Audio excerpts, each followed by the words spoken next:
Assalamualaikum dan salam sejahtera. Selamat datang ke dalam channel ini. Sebelum mula, sila tekan subscribe dan aktifkan butang loceng agar anda sentiasa mendapat info terbaru dan panas daripada channel ini.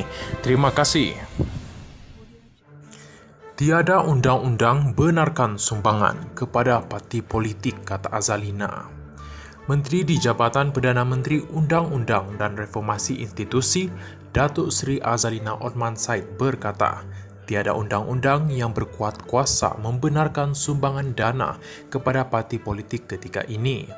Beliau berkata, malah penyaluran dana kepada parti politik boleh disabitkan sebagai kesalahan di bawah Akta Suruhanjaya Pencegahan Rasuah Malaysia SPRM 2009 jika dikesan mempunyai elemen rasuah. Dari segi akta yang ada hari ini, perbuatan tersebut tidaklah dibenarkan, kecuali pada masa hadapan. Masa hadapan ada pengecualian kepada peraturan tersebut melalui Akta Pendanaan Politik yang dicadangkan. Meskipun orang kata sumbangan atas niat baik atau bantuan, tetapi tidak ada undang-undang yang memberi legitimasi kepada tindakan tersebut, kata Azalina dalam program Agenda Awani. Azalina berkata, pengubalan Akta Pendanaan Politik penting untuk memastikan sumbangan kepada parti politik tidak termasuk dalam kategori rasuah. Lebih-lebih lagi melibatkan parti pemerintah yang mempunyai kapasiti untuk memberikan balasan.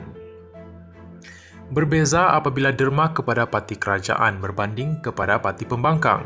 Tapi biasanya dalam negara kita dulu-dulu penderma tak nak tahu orang siapa.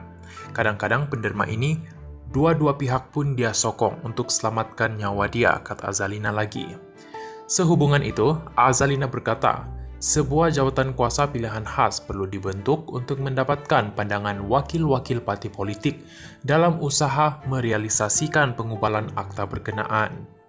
Saya rasa cara yang terbaik ialah dengan membawanya ke jawatan kuasa pilihan untuk dapatkan semua wakil-wakil parti politik duduk dalam satu jawatan khas, kuasa khas yang membincangkan akta dana politik. Sebab parti politik kerajaan dan bukan kerajaan mungkin ada interpretasi berbeza mengenai dana politik. Tapi saya mahu kepastian sama ada pendanaan politik itu kita tetapkan sebagai pendedahan penuh atau tidak. Kadang-kadang orang derma, dia tak mahu orang lain tahu dia derma. Kedua, dia layak dapat pengecualian cukai atau tidak, tambah Azalina lagi. Terima kasih kerana menonton.